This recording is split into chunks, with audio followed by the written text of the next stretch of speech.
की बरकत से अल्लाह आपके दिल को साफ कर। इनके दस्तबोसी के लिए आप झुकेंगे तो अल्लाह आपके दिल को साफ कर।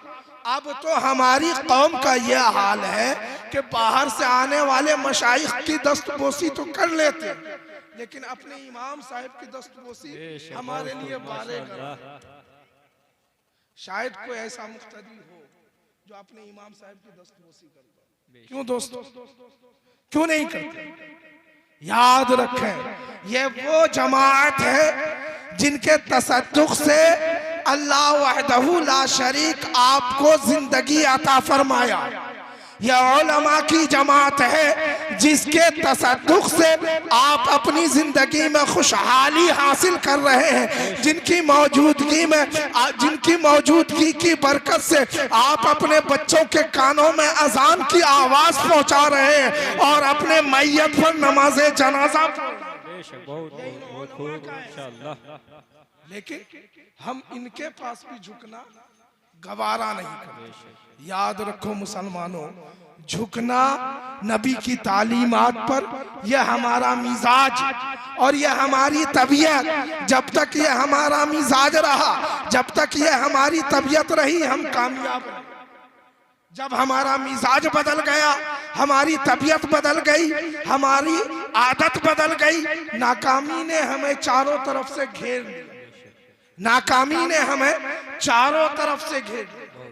पहले का जमाना था, आपने सुना होगा, देखा भी कि पहले जो मशाइख आते थे तो जब आवाम उनकी बारगाह में हाजिर होती तो उनके पास नीचे बैठना बाइसे इफ्तिखार समझते। आज का माहौल क्या है कि हम चाहते हैं कि हम हजरत के बिल्कुल आमने सामने बैठे, बराबर में बैठे। हजरत, यही वजह है कि जब से हम बराबर में बैठने लगे हमारा दिल गंदा का गंदा ही रह गया। क्योंकि किताबों में आया है कि जब मशाइख उलमा ऊपर बैठा करते थे और मुरीद नीचे बैठा करता था, तो जब तक पीर की नजर उठती थी मुरीद के दिल पे पड़ती थी, तो जब तक नजरे पीर मुरीद के दिल पे पड़ती इसके दिल से कीना को निकाल दिया जाता था। नजर की बरकत से उसके दिल में जो मैल होता वो साफ हो। माशाअल्लाह। क्योंकि ये फुक़हा का मसला है कि जमीन पर अगर नजासत लग जाए तो सूरज की रोशनी जब पड़ती है, जब उसे जला देती तो वो जमीन पाक हो जाती है। बहुत वो जमीन पाक हो जाती है। लेकिन जब दिल पे नजासत हो, दिल में गंदगी हो, तो फिर ये दिल कैसे पाक हो? तो शाह अब्दुल हक मुहद्दिस देहलवी फरमाते हैं कि दिल भी वैसे पाक होगा जब पीराने एज़ाम की नजर इस दिल पे पड़ेगी तो दिल की गंदगी जलेगी, और जब दिल की गंदगी जलेगी तो दिल पाक हो जाएगा। दिल पाक।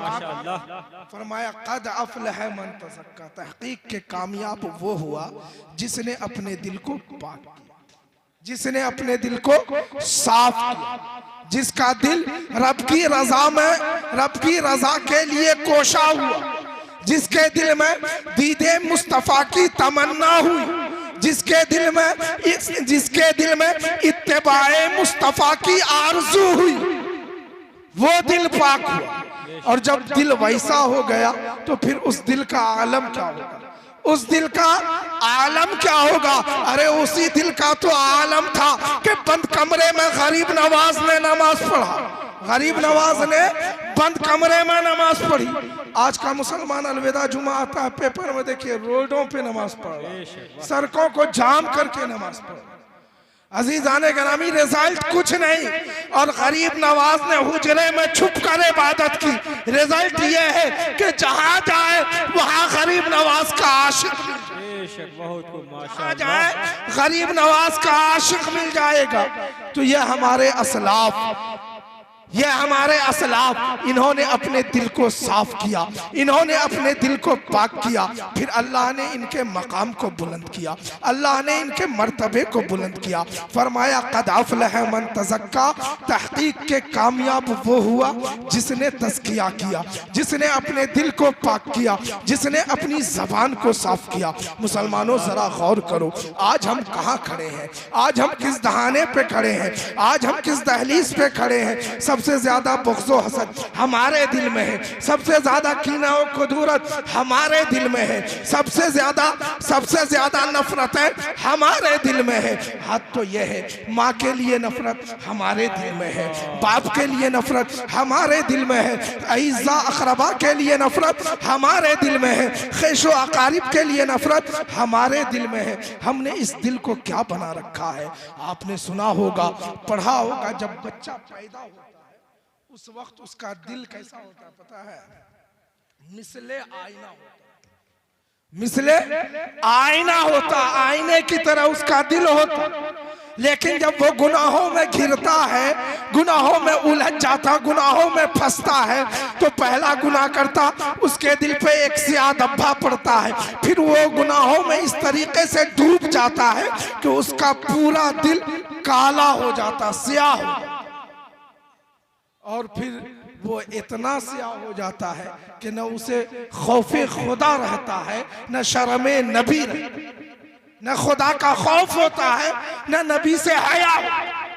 जो आज हमारा मामला है कि अजान होती रहती है, हम अपने घरों में मस्त रहते हैं, हम अपने बिस्तर पे मस्त रहते हैं, हमें मस्जिद से पुकारा जाता है, हम अपने घर में मस्त रहते हैं, हमें नबी की शरीयत से आवाज दी जाती है, तालीमाते मुस्तफ़ा से हमें पुकारा जाता है, हुक्म खुदा के लिए हमें पुकारा जाता है, लेकिन हम अपने घर में मस्त रहते हैं। मुसलमानों क्यों?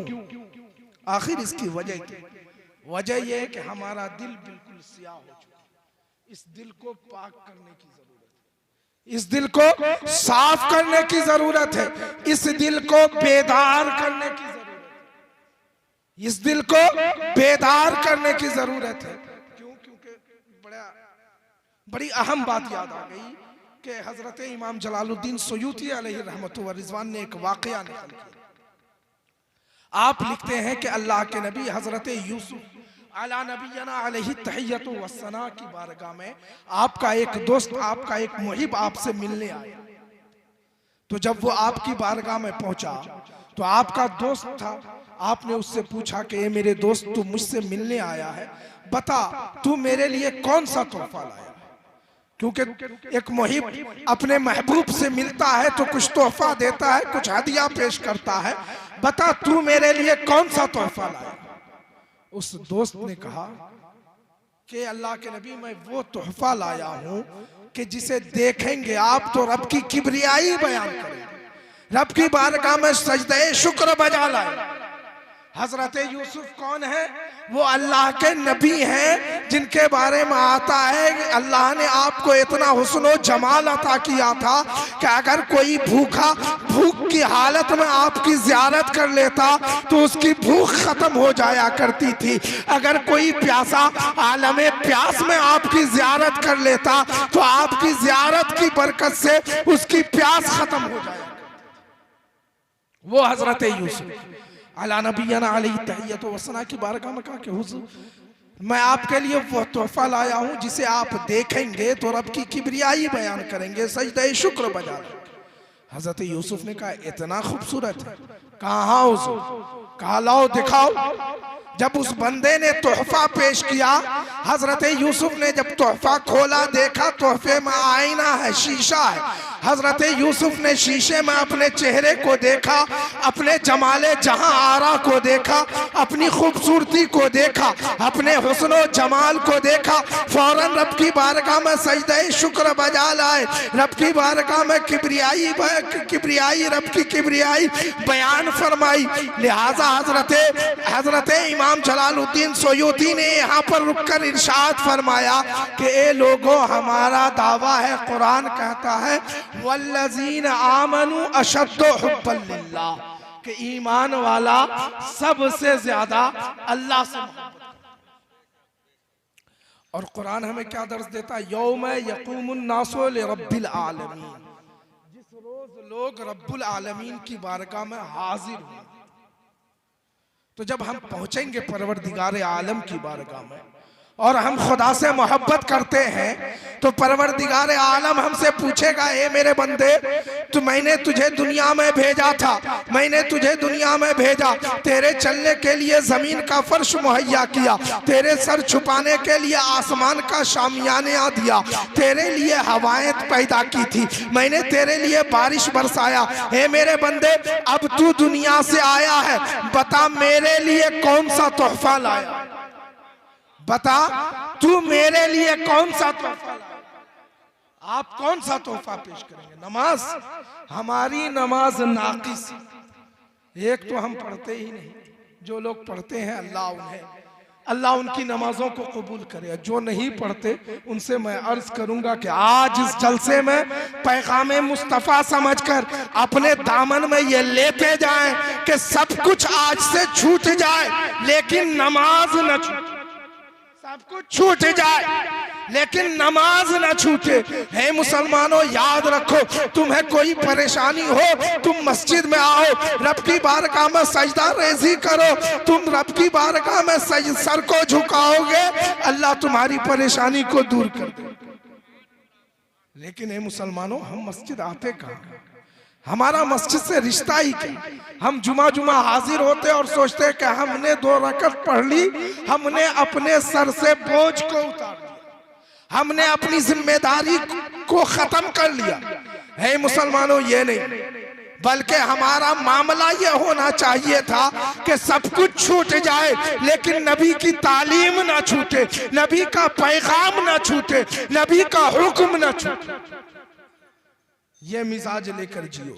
आज पूरी रात इस जलसे में हम और आप बैठे हैं, यकीनन खुशबख्ती है, मेरे बाद भी आपको गुफ्तगू सुननी है, लेकिन याद रखें, जलसा जब खत्म हो जाए, जलसा जब खत्म हो जाए, लेकिन जलसे के बाद फजर की नमाज न छूटे, जलसे के बाद फजर की नमाज न छूटे। क्यों? क्योंकि हम किस नबी को मानने वाले हैं कि हम यहाँ दुरूद पढ़ते हैं, मुस्तफ़ा समात करते हैं, हम यहाँ दुरूद पढ़ते हैं, मुस्तफ़ा समात करते हैं, मुस्तफ़ा हमें देख रहे हैं, हम उनकी मोहब्बत में यहाँ बैठे हैं, हम उनका जिक्र कर रहे हैं, नबी हमें देख रहे हैं, हम उनकी बातें कर रहे हैं, नबी हमें देख रहे हैं। ए मुसलमानों, जरा गौर करो, जब मस्जिद से तुम्हें सदा दी जाएगी, अस्सलातु खैरुम मिनन नौम, तुम अपने बिस्तर पर बैठे रहो, तुम अपने बिस्तर पर लेटे रहोगे, तुम्हारा नबी देख रहा है, तुम्हारा। सिर्फ नबी जलसे में नहीं देखते, सिर्फ नबी जलसे में नहीं देखते कि सुभान अल्लाह बोलिए, नबी देख रहा है, नबी देख रहे हैं, दुरूद पढ़िए, नबी देख रहे हैं, फरिश्ते लिख रहे। सिर्फ जलसे में नहीं, तुम्हारे घरों में भी, हमारे मकानों में भी नबी देख रहे हैं, हमारे दुकान में नबी देख रहे हैं, हमारी गली में मुस्तफ़ा देख रहे हैं। मुसलमानों, जिस दिन तुम्हारा ये मिजाज हो जाए कि जहां जाओ नबी की नजर में हो, जहां जाओ नबी की नजर में हो, जो कौम हर वक्त अपने नबी की नजर में हो, आज थोड़ी देर के लिए हम सीसीटीवी कैमरे की नजर में जाते हैं तो बिल्कुल सावधान हो जाते हैं। क्यों? क्योंकि हम सीसीटीवी कैमरे की नजर में थोड़ी देर के गए, हाँ, तो ये कि लिफ्ट के अंदर चढ़े, लिखा देखा आप सीसीटीवी कैमरे, आप कैमरे की नजर में, फौरन सावधान हो गए। क्यों? क्योंकि हम कैमरे की नजर में, अरे ये वो कैमरा है जो चलता है बिगड़ता है, जो चलता है बिगड़ता है। लिखने वाले ने लिख दिया, मालूम नहीं काम कर रहा है या न कर रहा है, लेकिन ए उम्मती, तुम उस नबी की कब्र, उस नबी की नजर में हो जो नबी हजरत अपने अम्मी आमना की शिकम में था तो लौहे महफूज को देख रहा, तुम उस नबी के नजर में हो जो माँ के शिकम में लोहे महफूज देख रहा, लोहे महफूज देख रहा। और सिर्फ देख ही नहीं रहा, जब हजरत अब्बास ने अरीजा पेश किया था तो मेरे मुस्तफ़ा ने कहा, ए चचा मैं देख ही नहीं रहा था बल्कि उसके कलम के चलने की सुरसुराहट को, उसके आवाज को भी अपने अम्मी के शिकम में सुन रहा। तो हम उस नबी के मानने वाले, उस नबी के नाम पर नारा लगाने वाले, उस नबी के नाम पर हाथ को उठाने वाले। लेकिन जब हम जलसे से निकलते हैं तो हमारा मिजाज बदल जाता है। हम जब जलसे से निकलते हैं हमारी तबीयत बदल जाती है। हम जब जलसे से निकलते हैं हमारी कैफियत बदल जाती है। हे मुसलमानों, ये हमारी कैफियत नहीं है, ये हमारा मिजाज नहीं है, ये हमारी तबीयत नहीं है। हमारी तबीयत क्या है? मन तज़क्का। हम जो बात जलसे में दिल में रखेंगे वही बात अपने घर में भी दिल में रखेंगे, वही बात अपने दुकान में भी दिल में रखेंगे। तो याद रखें, जलसे से जाएं तो ये ख्याल करें कि कम अज कम आज के फजर की नमाज कज़ा हो, क्योंकि आम दिनों में छूटती है, वो भी नहीं छूटनी चाहिए। लेकिन आज जब आपने जिक्र मुस्तफ़ा का मई पिया है, हदीसे मुस्तफ़ा की तिलावत समात की है, आयते बैयनात की तिलावत समात की है, अगर आज भी आपका दिल बेदार न हुआ, आज भी आपका दिल आज भी आपके दिल ने आपको आवाज न दी कि बिस्तर छोड़ मस्जिद चल, सर को झुका, तो याद रखो और सोच लो मुसलमानों कि तुम्हारा दिल वो दिल हो चुका है जो दिल नबी की तालीमात से बहुत दूर है, जो दिल इश्क़ मुस्तफ़ा से बहुत दूर है, जो दिल मोहब्बत मुस्तफ़ा से बहुत दूर है। ए मुसलमानों, आज कोशिश करो, आज ही नहीं, आज से यह अहद कर लो, आज से यह अहद कर लो कि हमारी सब कुछ छूट जाए, हमारी सब कुछ छूट जाए, लेकिन हमारी नमाज न छूटे, हमारी नमाज न छूटे। क्योंकि नमाज क्या है? अस्सलातु मेराजुल मोमिन। नमाज क्या है? मोमिनों की। और ये तो शाबान का महीना चल रहा है, इस महीने में तो रमजान की तैयारी करनी होती है, इस महीने में तो रमजान की तैयारी करनी होती है। नबी ने फरमाया, शाबान व शहरी व रमजान व शहरुल्लाह। शाबान मेरा महीना है, रमजान अल्लाह का महीना। तो इस महीने में तो हमें, अगर आज से आप फजर में जगना शुरू कर दें, रोज जगे, तो आपको सहरी में जगने में दिक्कत नहीं होगी, क्योंकि आपकी लेकिन हमारा मामला क्या है कि हम आज से जगते नहीं, हम जगते नहीं। यही वजह है कि सहरी में बाज ऐसे भी लोग होते हैं जो सहरी तो खा लेते हैं लेकिन नमाज फजर नहीं पढ़ते, खाए बिस्तरी पर सो गए, वहीं खाया वहीं लेट गए। हे मुसलमानों, कहाँ खड़े हैं? हे मुसलमानों, क्या तरीका अपना लिया हमने? याद रखें, हजरत सैयदना अमीर माविया की जिंदगी को देखें कि आपके एक वक्त की फजर की नमाज एक रोज कज़ा हुई, दूसरे रोज क्या देखा? किसी ने आवाज दी, अमीर माविया उठे। कहा कौन? कहा के उठे, नमाज फजर पढ़ ले। कहा कौन हो? कहा के शैतान। कहा कि तू मुझे नमाज के लिए जगा रहा है?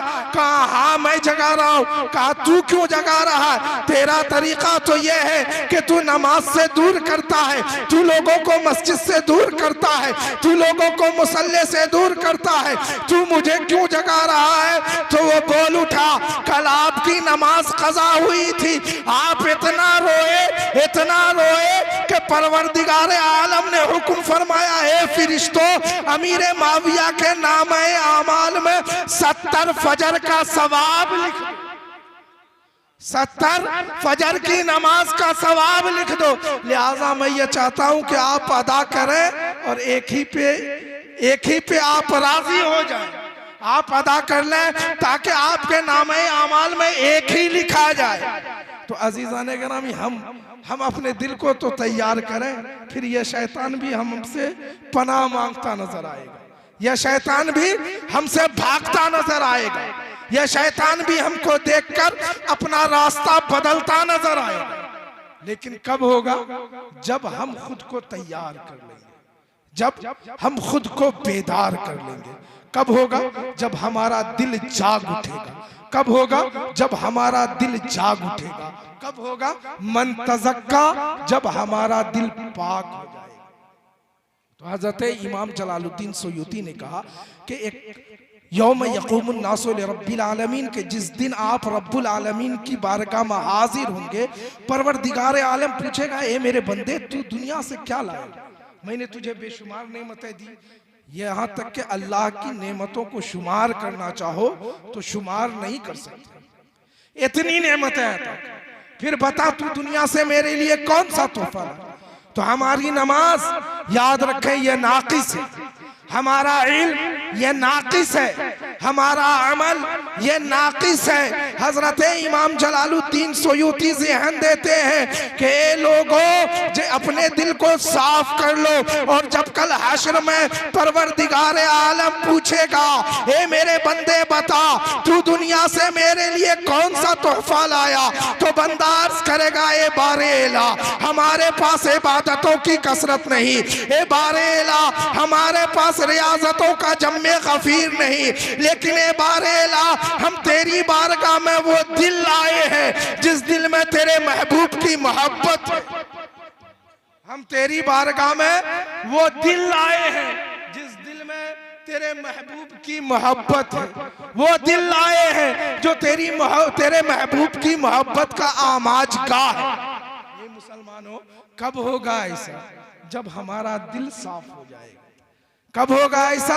जब हमारा दिल मन तज़क्का, जब हम तज़किया कर लेंगे, जब हम इन मशाइखीन की बारगाह में आकर इनकी खिदमत करेंगे, इनकी बारगाह में आकर इनकी सोहबत इख्तियार करेंगे, तो फिर हमारा दिल साफ होगा, हमारा दिल पाक होगा। एक आखिरी बात, एक आखिरी हदीस पाक बताकर, क्योंकि सारा मामला दिल ही पे मुनहसिर है, सारा मामला दिल ही पे मुनहसिर है। ये दो लफ्ज का दिल है, इसी दिल में कुल है, इसी दिल में कुल है।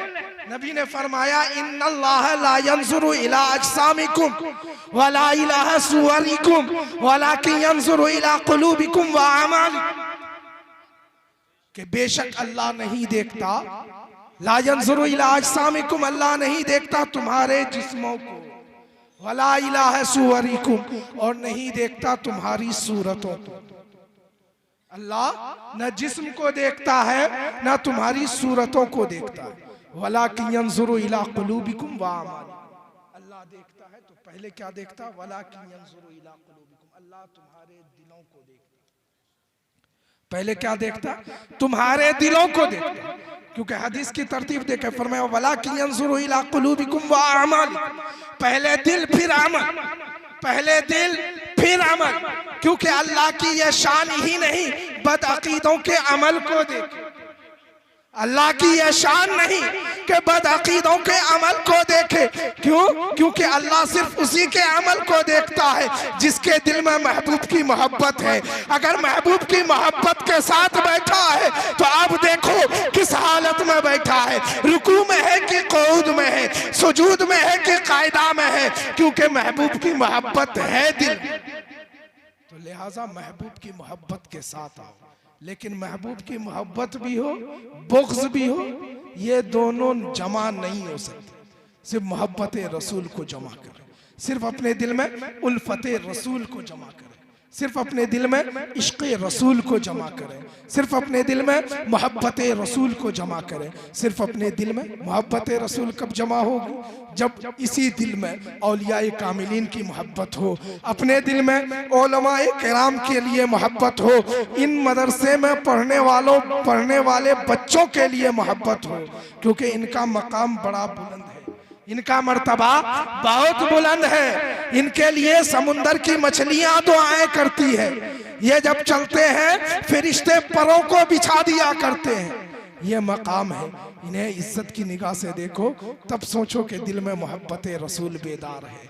अगर इन्हें इज्जत की निगाह से देखने में दिल ने कतराया, समझ लो दिल में कहीं ना कहीं खामी है, दिल में कहीं ना कहीं खामी है।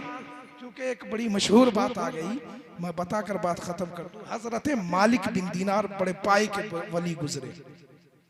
आप एक मर्तबा जंगल से गुजर रहे थे, आपने देखा एक छोटा सा बच्चा है जो लकड़ियां चुन रहा है, लकड़ियां बिन रहा है, जमा कर रहा है, इकट्ठा कर। हजरत मालिक बिन दीनार के दिल में ख्याल आया कि इस बच्चे को सलाम किया जाए, लेकिन फिर ख्याल आया कि ये छोटा बच्चा है, इसे क्या सलाम किया जाए। इसी कश्मकश में मालिक बिन दीनार आगे बढ़ गए। चंद कदम आगे चले थे, दिल ने कहा, ए मालिक बिन दीनार, तूने सुन्नते मुस्तफा को तर्क कर दिया, तूने सुन्नते मुस्तफा छोड़ दिया। नबी की तालीम ये है, नबी की सुन्नत ये है कि बच्चे को सलाम करना ये मेरे मुस्तफा की सुन्नत है, बच्चे को सलाम करना ये मेरे नबी की सुन्नत है। हजरत मालिक बिन दीनार पलटे, उस बच्चे से कहा, अस्सलामु अलैकुम। बच्चे ने जवाब दिया, वालेकुम अस्सलाम या मालिक बिन दीनार। मालिक बिन दीनार ने देखा कि बड़ा छोटा सा बच्चा है, लेकिन इसे मेरा नाम भी मालूम, और सिर्फ मेरा ही नहीं, मेरे बाप का नाम भी मालूम। मालिक बिन दीनार ने, क्योंकि अब अजनबी में ये एहसास हुआ कि मार्फत है, पहचान है, तो दिल ने चाहा कि कुछ बात की जाए। तो मालिक बिन दीनार ने गुफ्तगू का आगाज किया और कहा, ये बच्चे, मेरे दिल में ख्याल है कि मुझे लगता है कि तुम्हारे वालिदैन ने तुम पे ज्यादती की है, तुम्हें जबरदस्ती यहाँ लकड़ी चुनने के लिए भेजा है, तुम रो भी रहे हो, लकड़ी यहाँ भी चुन रहे हो, मुझे लगता है तुम्हारे वालिदैन ने तुम पे ज्यादती की है, तुम रो भी रहे हो, लकड़ियां भी चुन रहे हो। बच्चे ने कहा, ए मालिक बिन दीनार, खबरदार, मेरे वालिदैन पर तोहमत ना लगाएं, मैं इसलिए नहीं रो रहा हूं कि लकड़ियां चुन रहा हूं, बल्कि मैं इसलिए रो रहा हूं कि मैंने घर में देखा है, जब मेरी माँ चूल्हा जलाती है, बड़ी लकड़ी में आग लगाने के लिए छोटी लकड़ी में आग सुलगाती है। ए मालिक बिन दीनार, मैं इसलिए रो रहा हूं कि जब जहन्नम में अल्लाह वहदहू ला शरीक क़यामत के दिन बड़े बड़े गुनहगारों को डालेगा, तो उनमें आग पकड़ाने के लिए हम जैसे छोटे गुनहगारों को भी डालेंगे। मैं ये सोचकर रो रहा हूं। तो मालिक बिन दीनार ने देखा इतना छोटा बच्चा इतने मकाम मर्तबे की बात कर रहा है, तो मालिक बिन दीनार ने कहा कि कुछ सवालात है, उसका भी जवाब दीजिए। तो कहा कि मेरे दिल में एक सवाल है। कहा कि बताइए क्या है। कहा कि आप मुझे उसका जवाब देंगे। कहा पूछिए।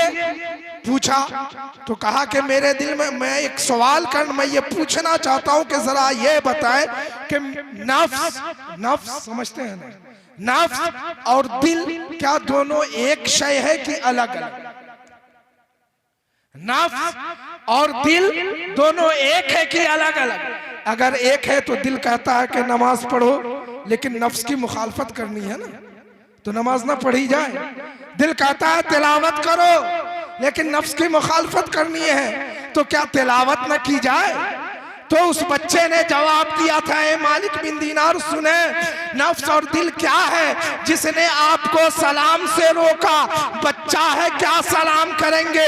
यह आपका नफ्स था, और जिसने वापस पलटाया कि सुन्नते मुस्तफा है, सलाम करो, यह आपका दिल है। मुसलमानों, हमारा दिल कहाँ है? हमारा दिल कहाँ सो गया? हमारा दिल कहाँ सो गया? इस दिल को सोने मत दीजिए, क्योंकि ये दिल जाग गया तो आंख अगर बंद भी है तो भी आप जाग रहे हैं। दिल अगर बेदार है, आंख अगर बंद भी है तो भी आप जाग रहे हैं। लेकिन अगर दिल सोया है, आंख खुली है, फिर भी आप सो रहे हैं, फिर भी आप सो रहे हैं। तो इस दिल के लिए कोशिश करें कि जितनी जल्दी हो सके अपने दिल को बेदार कर लिया जाए, अपने दिल को साफ कर लिया जाए, वरना दिल साफ न हो तो बज़ाहिर मैं तो ये समझूंगा कि बड़े अच्छे आदमी आप हैं, लेकिन जब आप पहुंचेंगे वहां जहां सबको जाना है, यौम यक़ूमुन नासु लिरब्बिल आलमीन, फिर पता चलेगा। क्योंकि दिल का बड़ा मकाम है। अब रोजा आ रहा है, एक बात बताऊं कि हम फरिश्ते हैं, हम नेकी और बदी के किरामन कातिबीन लिख लिया करते हैं। हम आप यहाँ बैठे सुभान अल्लाह बोले, लिख लिया गया। आपने नेक अमल का इरादा किया, लिख लिया गया। लेकिन आपने उलमा सुनाओ, आप मस्जिद गए, नमाज पढ़े, आपका लिख लिया गया, आपने तस्बीह पढ़ी, लिख लिया गया, आपने नेक अमल किया, आपने लिख लिया गया। क्यों? क्योंकि इन आमाल का ताल्लुक जिस्म से।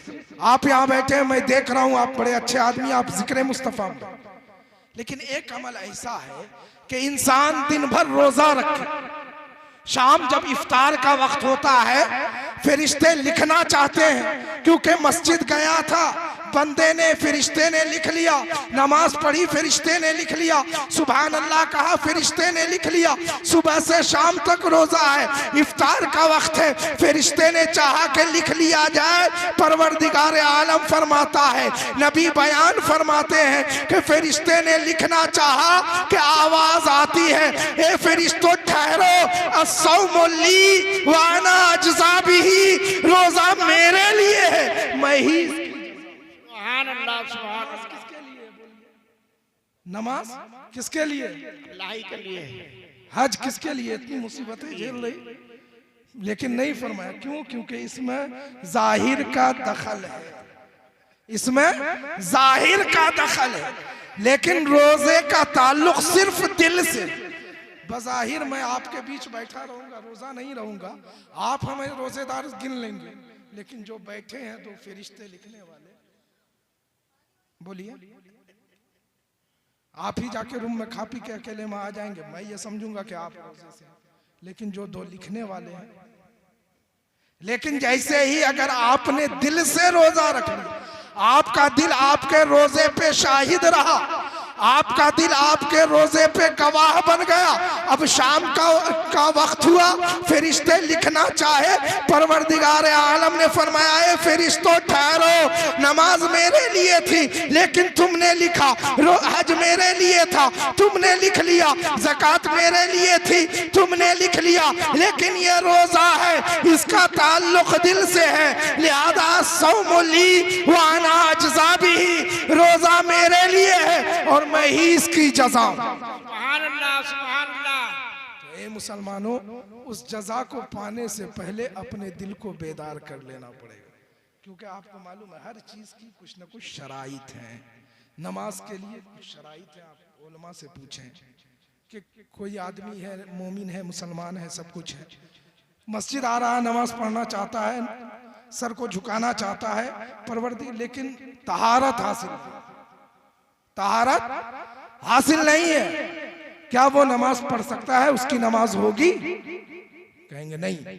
चलिए साहब, तहारत तो है लेकिन इस्तकबाले किबला नहीं, क्या उसकी नमाज होगी? कहा नहीं। कहा क्यों? कहा कि उसने शर्त को तर्क कर दिया, फातह शर्त, फातह मशरूत, शर्त खत्म, मशरूत खत्म, लिहाजा नमाज से पहले शराइत नमाज को पूरा करना है।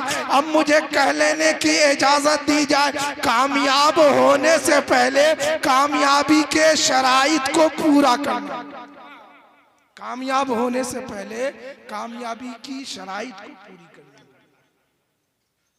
तो ये कैसे पूरा? हम ही समझते हैं कि हम एसी कार में घूम रहे हैं, हम कामयाब हैं, हमारे पास महंगा फोन है, हम कामयाब हैं, हमारे पास उम्दा लिबास है, हम कामयाब हैं, हम साहिबे इख्तिदार हैं, हम कामयाब हैं। हम ये समझ नहीं मुसलमानों, हम कामयाब कब हैं कि हमारी कामयाबी तो ऐसी होनी चाहिए जैसे हमारे बुजुर्ग कामयाब थे कि गरीब नवाज जमीन पर थे तब भी कामयाब, 850 साल का जमाना हो गया जमीन में है, आज भी कामयाब। ये कामयाबी वक्ती तौर पे 1 साल 2 साल की कामयाबी, ये कोई कामयाबी नहीं है, ये कामयाबी का ढकोसला है।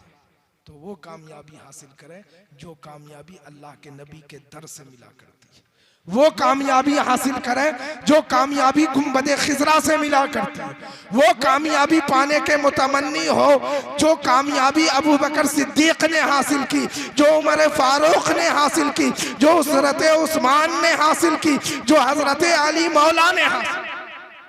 और और ये कामयाबी इन उलमा के दर से मिलेगी, ये कामयाबी इन मशाइखीन के दर से मिलेगी। तो इनसे अपना रिश्ता मजबूत रखें, इनकी खिदमत करें, इनकी बारगाह में ज़्यादा से ज़्यादा वक्त दें ताकि आपका दिल साफ हो सके, आपका दिल पाक हो सके। क्योंकि नबी ने फरमाया अल इल्मु नूरुन, इल्म रोशनी है। बस मैं इन्हीं चंद बातों के साथ अपनी तकरीर ख़त्म करता हूँ। अल्लाह वहदहू ला शरीक की बारगाह में दुआ गो हूँ, मौला करीम अगर बोलने में किसी भी तरह की कोई लग़्ज़िश हुई हो, अपने हबीब हम सबों के आका हुज़ूर सल्लल्लाहु तआला अलैहि वसल्लम के सदक़े माफ़ फरमाए और हम सबों को इस पर चलने की तौफ़ीक़ व रफ़ीक़ अता फरमाए। व आखिरु दावाना अनिल हम्दुलिल्लाहि रब्बिल आलमीन। अस्सलामु अलैकुम व रहमतुल्लाहि तआला व बरकातहू।